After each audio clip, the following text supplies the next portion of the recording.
La pandemia de COVID-19 ha puesto de manifiesto las deficiencias estructurales en el ámbito de la salud pública en Latinoamérica, así como las enormes desigualdades sanitarias. La cobertura de los servicios de salud es baja, en particular en los entornos rurales y periurbanos más pobres. Invertir más en la sanidad pública y emplear adecuadamente los recursos es hoy más que nunca una necesidad ineludible. La Organización Mundial de la Salud recomienda que los países gasten al menos un 7% del Producto Interno Bruto en la sanidad pública, pero muy pocos lo cumplen. En Latinoamérica, pese a los enormes esfuerzos que se están realizando para hacer frente a la pandemia, las deficiencias del sistema de salud son profundas en muchos países. Los principales afectados son los pacientes y el personal sanitario. Enfrentar al coronavirus sin equipos de protección ni insumos médicos. En los hospitales latinoamericanos, la escasez de fármacos y de instrumental sanitario es el pan de cada día. Una situación que, si bien no es nueva, se ha recrudecido durante la pandemia. En varios países de la región, el gremio médico ha salido a las calles esta semana. En Perú, los trabajadores del sector salud exigen suministros, más camas en las unidades de cuidados intensivos y vacunas. También reclaman mejores condiciones de trabajo. Tenemos el pico más alto de contagios por semana, cerca de 8.500. Además de eso, no se cumple con dar lo necesario para atender a los pacientes. Nos falta oxígeno, nos falta camas UCI, nos falta recursos humanos. Y ahora, como sabemos, no tenemos tampoco vacunas.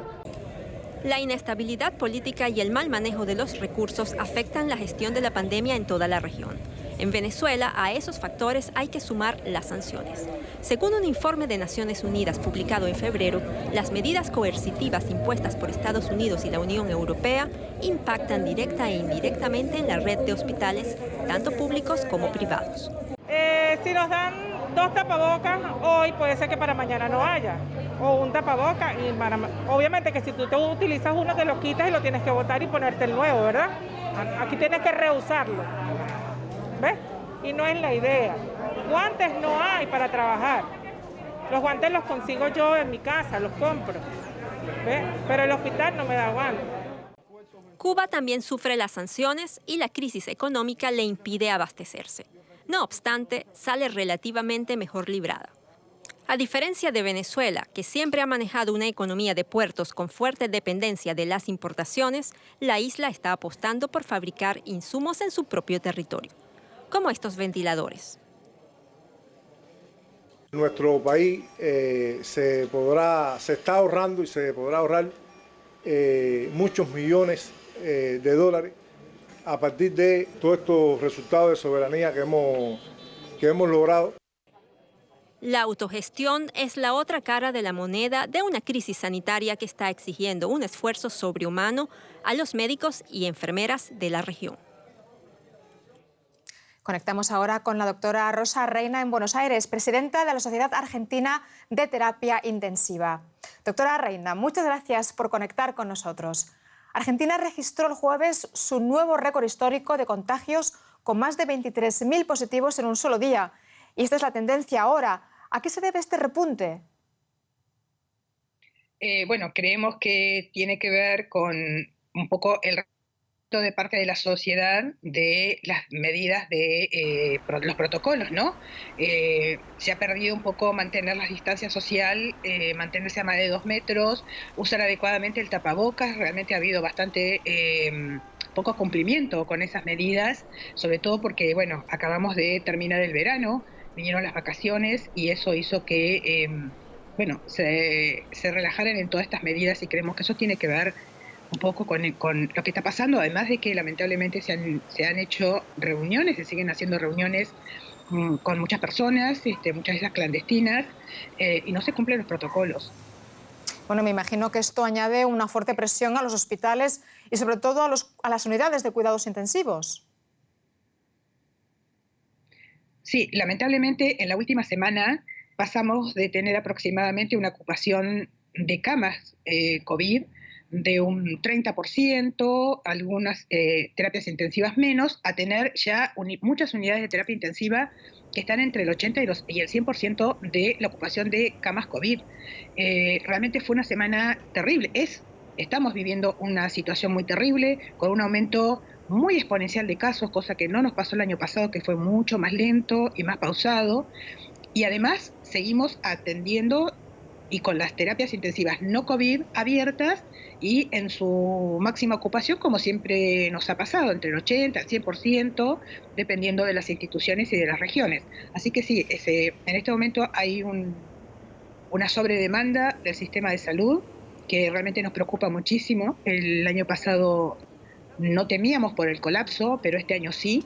Y además con un personal de salud que está muy agotado física y emocionalmente, que está teniendo 2 terapias intensivas y que también somos menos porque lamentablemente algunos han fallecido y otros todavía se están recuperando de las secuelas de haberse contagiado este virus y que no pueden volver a trabajar. Pues una difícil situación. Argentina destina un 8,5% de su PIB a sufragar la sanidad pública, uno de los niveles más elevados de América Latina. Sin embargo, existe una enorme desigualdad en cuanto a la calidad y al tipo de cobertura. ¿Cómo se refleja esta situación ahora, en plena pandemia? Bueno, lo que se ha evidenciado ahora con la pandemia es justamente eso, que pese a ese porcentaje del PBI, la verdad que la salud pública ha venido con un deterioro ostensible en los últimos 15 años, con muy poca inversión, hospitales de alta complejidad, con 2.000 camas que han tenido que ir achicando el número de camas, porque no se ha invertido lo que se debiera invertir, actualización de todo lo que es la parte tecnológica y fundamentalmente el recurso humano. Mucha pérdida de recurso humano en las diferentes instituciones públicas, lo que ha hecho que lamentablemente se tengan que cerrar salas o disminuir el número de camas, porque además las condiciones laborales no son las adecuadas. Todos los trabajadores de la salud, incluidos los intensivistas, tienen que trabajar al menos en 2 lugares para poder tener un sueldo adecuado, y las condiciones laborales realmente son muy estresantes, y eso ha llevado que pese a ese porcentaje dedicado, no se vea reflejado en el funcionamiento de la salud pública, y eso lamentablemente esta pandemia lo ha puesto muy de manifiesto. Doctora Reina, y además de los pacientes, el personal sanitario es el que más sufre estas deficiencias del sistema de salud. Brevemente, por favor, ¿cómo se ha manejado hasta ahora el riesgo de contagios? La verdad que al principio del año pasado tuvimos un porcentaje alto de contagios, llegamos al 16%, un número muy alto. Ahora estamos en un 3,5% previo a este incremento, ¿no?, de esta última semana. ¿Sí? Esto es al 20 de marzo, los últimos datos de contagio del personal de salud, este porcentaje es al 20 de marzo, 3,5%. No sabemos cuáles son los nuevos datos. El Ministerio de Salud está recabando estos datos porque además también nos llega información de colegas, o sea, de personal de la salud que está teniendo sintomatología leve pese a estar vacunado, lo cual sí nos preocupa porque eso va a repercutir en el recurso humano, ¿no?, que va a estar atendiendo a los pacientes. Sí, pues, doctora Rosa Reina, presidenta de la Sociedad Argentina de Terapia Intensiva, muchísimas gracias por estas explicaciones. Muchísimas gracias a ustedes. Muchas gracias. Uno de los países que mejor ha manejado la pandemia es Taiwán. La isla, de algo más de 23 millones de habitantes, presenta hasta hoy poco más de 1.000 casos confirmados de COVID en total y 10 fallecidos. La rapidez de la respuesta ante los primeros casos en China el año pasado fue clave. También el haber aprendido de los errores cometidos durante la epidemia de SARS. Esto les ha ayudado a controlar mejor los brotes intrahospitalarios. Veamos. Cerca del aeropuerto, el hospital Taoyuan era uno de los diques de contención en Taiwán contra el coronavirus. Una quinta parte de los casos confirmados se trataron allí desde principios de 2020. En enero de 2021, un médico infectado desencadenó un nuevo brote. Más tarde, varios de sus compañeros de trabajo dieron positivo. Taiwán se enfrentó a su mayor crisis de coronavirus desde el inicio de la pandemia. Las infecciones intrahospitalarias son muy graves y difíciles de controlar. Los pacientes del hospital están en estrecho contacto con el personal sanitario. Es imposible poner en cuarentena al personal sanitario y dejar de atender a los pacientes. Wang trabaja en el Centro de Mando Epidemiológico. Se instaló en el hospital directamente para supervisar mejor la comunicación, asegurándose de que los mensajes llegaran y las indicaciones se cumplieran. Logramos contener el virus. El tiempo fue la llave. En un hospital grande con más de 2.600 empleados y unos 600 pacientes, una decisión errónea puede desencadenar una tragedia similar al brote de SARS de 2003.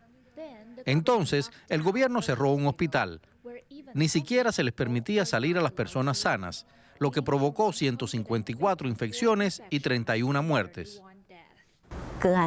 Iba todo bien cuando se confirmaron 1 o 2 casos nada más en el hospital, pero cuando hubo más nos pusimos nerviosos. Temíamos recibir llamadas telefónicas en mitad de la noche que nos informaran de otro nuevo caso. Esta vez el centro de mando reaccionó rápidamente, rastreando todos los posibles contactos y poniendo en cuarentena a más de 4.300 personas. También trasladaron a los pacientes con resultados negativos a otros hospitales para disminuir la carga de trabajo. Tras 14 días, sin nuevos casos confirmados, todos los empleados tuvieron que hacerse una prueba para convencer al público de que el hospital era seguro. En apenas 44 días lograron contener el brote. Registraron tan solo 21 casos y una única muerte. Todavía hay mucho que aprender sobre el virus y el impacto que está teniendo en nuestras vidas y cómo profundiza la brecha entre los países ricos y los países pobres. La revista médica The Lancet publicó recientemente los resultados de varias decenas de estudios sobre la correlación entre la pandemia y el embarazo. Los datos revelan que en los países de bajos y medianos ingresos murieron más mujeres embarazadas y aumentaron significativamente los nacimientos de niños muertos. La interrupción de los servicios, los confinamientos y el temor a acudir a los centros de salud serían las causas.